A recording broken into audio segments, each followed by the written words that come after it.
Καλώς ήρθατε στην Αθήνα. Το σώμα αυτής της πόλης βρίσκεται σε συνεχή αναταραχή. Είναι μια πόλη προσωρινή. Ένα πεδίο μάχης.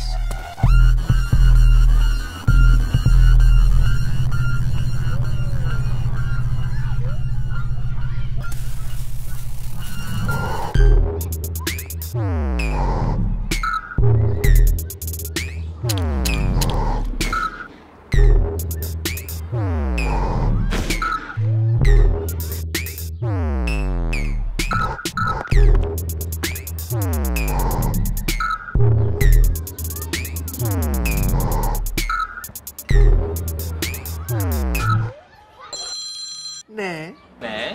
Όχι, στο νοσοκομείο με θεραπεία έχω. Εννοείται θα έρθουμε, βέβαια. Τι. Θα έρθει, θα έρθει. Τι είναι! Έρχομαι! Έρχομαι μέσα με το κρουελάκι!